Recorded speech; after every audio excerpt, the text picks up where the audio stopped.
యోగి ఆదిత్యనాథ్ అవిముక్తేశ్వరానంద ఒకరు UP CM ఒక్కసారి decide అయితే తన మాట తానే వినరు.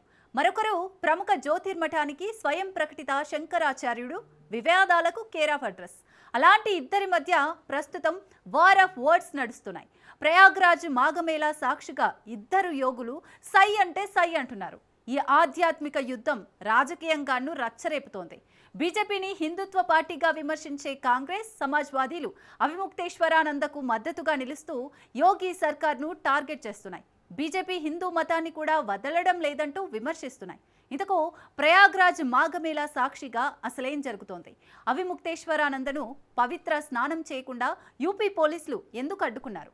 యోగి ఆదిత్యనాథ్ అవిముక్తేశ్వరానంద నోటీసుల యుద్ధం చివరికి ఎలాంటి టర్న్ తీసుకోబోతుంది? Let's watch. పొలిటికల్ టర్న్ తీసుకున్న ప్రయాగ్రాజ్ మాఘమేళా ఎపిసోడ్.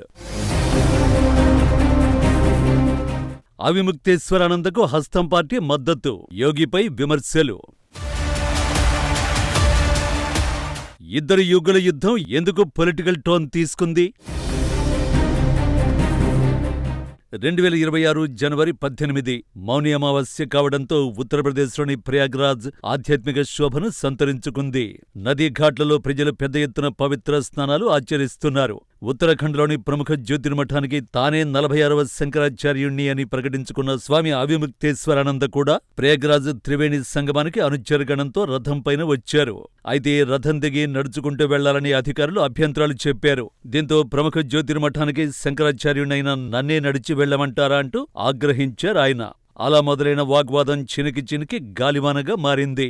పోలీసులు, సాధువుల మధ్య తోపులాట జరిగింది. తర్వాత రథాన్ని నదీ సంగమానికి దూరంగా తీసుకెళ్లారు. అలా అవిముక్తేశ్వరానంద పవిత్ర స్నానం చేయలేకపోయారు.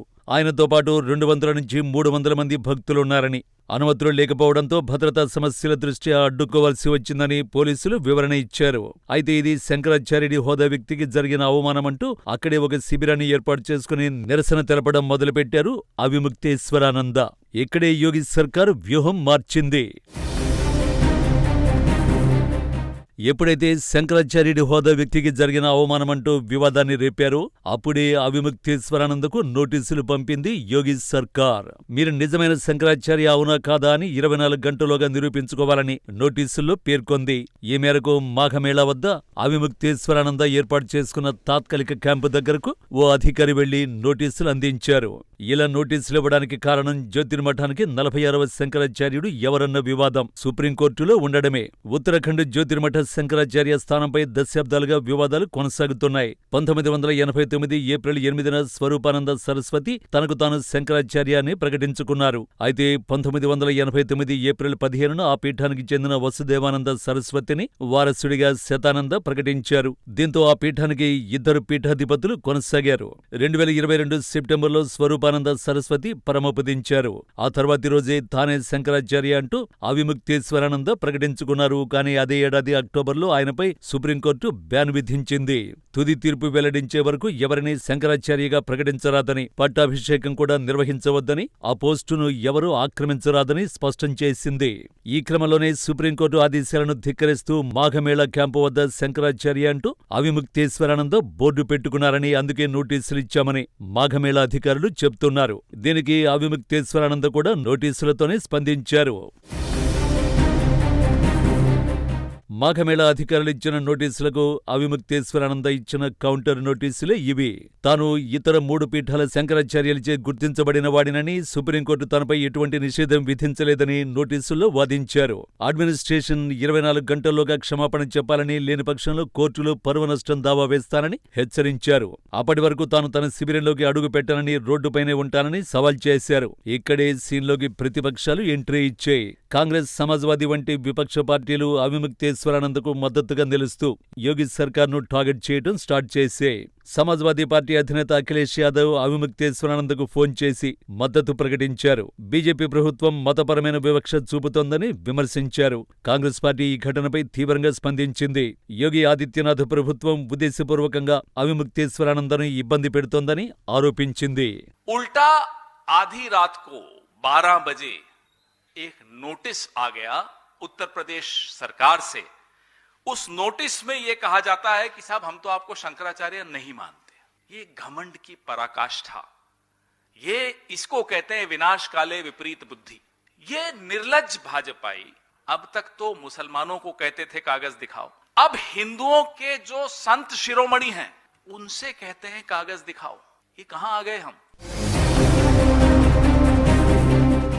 ఇప్పటి వరకు బీజేపీని హిందుత్వ పార్టీగా విమర్శించిన కాంగ్రెస్ నేతలు ఇప్పుడు అదే బీజేపీని హిందుత్వ వ్యతిరేకగాను విమర్శించే ప్రయత్నం చేశారు. మహాకుంభమేళ నిర్వహణ సరిగ్గా లేదని విమర్శించడం, కోవిడ్ సమయంలో గంగానదిలో మృతదేహాలు తేలియాడటంపై ప్రభుత్వ వైఫల్యాన్ని ఎత్తిచూపడం, అయోధ్యలో నిర్మాణం పూర్తి కాకుండా ఆలయాన్ని ప్రతిష్ఠించడం తప్పని విమర్శించడంతోనే అవిముక్తేశ్వరానందను ప్రభుత్వం ఇబ్బంది పెడుతోందని ఆరోపించారు. చాలా మంది బీజేపీని కేవలం మైనారిటీలకు వ్యతిరేకంగా ఉన్న పార్టీగా భావిస్తారని, కానీ ఇప్పుడది హిందూ మతాన్ని వదలడం లేదని విమర్శించారు. మొఘలులు, బ్రిటిషర్ల కాలంలోనూ ఇలా జరగలేదన్న కాంగ్రెస్ నేత ఆర్ఎస్ఎస్ చీఫ్ కు Z+ సెక్యూరిటీ మధ్య పుణ్యస్నానాలు చేయించడంపై ప్రశ్నలు సంధించారు. మోహన్ భగవత్ అవిముక్తేశ్వరానంద కంటే గొప్పవారా అని ప్రశ్నించారు. ఈ విషయంలో ప్రధాని మోడీ జోక్యం చేసుకోవాలని డిమాండ్ చేశారాయన. నిజానికి అవిముక్తేశ్వరానంద గతంలో కాంగ్రెస్ పార్టీ, ఆ పార్టీ అగ్రనేత రాహుల్ గాంధీపై భిన్నాభిప్రాయాలు వ్యక్తం చేశారు. 2024లో రాహుల్ చేసిన ప్రసంగం హిందువులకు వ్యతిరేకంగా ఉందని బీజేపీ మండిపడింది. ఆ సమయంలో అవిముక్తేశ్వరానంద ఆయనకు మద్దతు ప్రకటించారు. ఆయన ప్రసంగాన్ని వక్రీకరించారని, నిజానికి రాహుల్ హిందూ మతం హింసను తిరస్కరిస్తుందని స్పష్టంగా చెప్పారని తెలిపారు. అయితే గత ఏడాది మే నెలలో మనుస్మృతిని రాహుల్ అవమానించారని ఆరోపిస్తూ హిందూ మతం నుంచి బహిష్కరిస్తున్నట్లు ప్రకటించారు. ఈ విషయంలో శంకరాచార్య మఠం నోటీసు ఇచ్చినా రాహుల్ స్పందించలేదని, క్షమాపణ చెప్పలేదని ఆయన పేర్కొన్నారు. ఈ ఏడాది జనవరి 16న హిందువులను దూషించిన రాహుల్ గాంధీ అయోధ్య రామమందిరంలో అడుగుపెట్టడానికి వీల్లేదని, ఆయన కనుక వస్తే అడ్డుకోవాలని కోరుతూ రామజన్మభూమి తీర్థక్షేత్ర ట్రస్టును కోరారు కూడా. ఇంత జరిగిన తర్వాత కూడా హస్తం పార్టీ ఆయనకే మద్దతుగా నిలుస్తూ యోగి సర్కార్పై విమర్శలు చేస్తోంది. ఇదంతా ఓకే, కానీ ఈ వివాదంలో యోగి ఆదిత్యనాథ్ సర్కార్ ఎలా ముందుకెళ్లబోతోంది? ప్రస్తుతానికి యోగి ప్రభుత్వం సుప్రీంకోర్టు ఆర్డర్లను తూచా తప్పకుండా అమలు చేయాలని అధికారులను ఆదేశించింది. స్వామి అవిముక్తేశ్వరానంద ఇచ్చిన సమాధానాన్ని న్యాయ నిపుణులతో పరిశీలిస్తోంది. శాంతి భద్రతల దృష్ట్యా మేళాలో ఎటువంటి అవాంఛనీయ సంఘటనలు జరగకుండా నిఘా పెంచింది. రాజకీయంగా ఈ వివాదం పెద్దది కాకుండా ఉండేందుకు ప్రభుత్వం జాగ్రత్తగా వ్యవహరిస్తోంది. అయితే అవిముక్తేశ్వరానంద ఎంత పట్టుదలతో వ్యవహరిస్తున్నారో యోగి ఆదిత్యనాథ్ కూడా అంతే పట్టుదల కలిగిన నేత. చట్టం ముందు అందరూ సమానమే అని నమ్మే లీడర్ కాబట్టి ఈ వివాదంలో కూడా వెనక్కి తగ్గకపోవచ్చు. చూస్తుంటే ఈ వివాదం చాలా దూరం వెళ్లేలా కనిపిస్తోంది.